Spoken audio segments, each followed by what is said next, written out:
Welcome back to the 11th hour. Let's tell this in sequence. Going into tonight, the lead story on Capitol Hill had been the repeated failure of any GOP health care plan. You may recall John McCain's name was first in the news this week because he's in Arizona recovering from surgery, and losing his vote was enough to postpone the vote. That was before the other defections. Well, today the president urged the Senate to go back at it. And so there was a meeting of a number of senators on the Hill in the Capitol tonight, but it took a heavy turn when they learned that one of their venerated senior colleagues had gotten a bad diagnosis. His surgery revealed a glioblastoma, an aggressive form of brain cancer.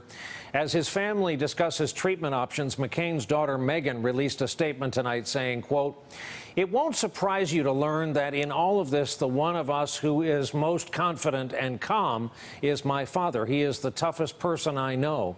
The cruelest enemy could not break him.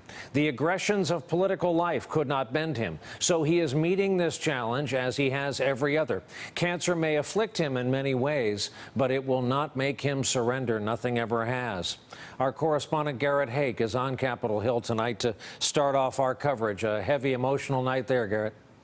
It really was, Brian. And this news just sort of rippled through Capitol Hill tonight, affecting everyone who knows John McCain, which is really everyone on Capitol Hill at this point. His staff found out late this afternoon. They were obviously shocked by the news.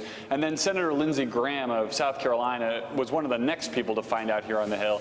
He is, without a doubt, John McCain's closest friend in Washington, D.C., arguably his closest friend who isn't a blood relative.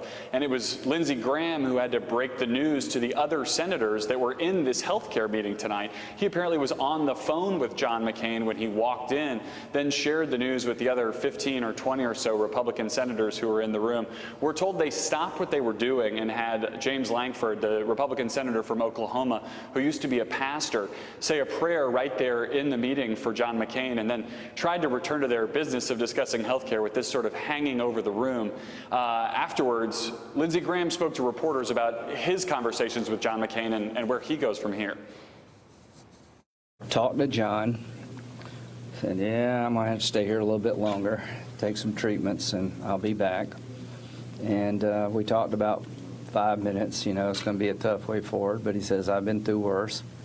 And basically, then we started talking about healthcare and the NDA. Literally, it wasn't 5 minutes until he turned away from what I think most people would have a hard time absorbing and focused on what he loves the best. So pray. I don't know, God knows how this ends, not me, but I do know this. This disease has never had a more worthy opponent.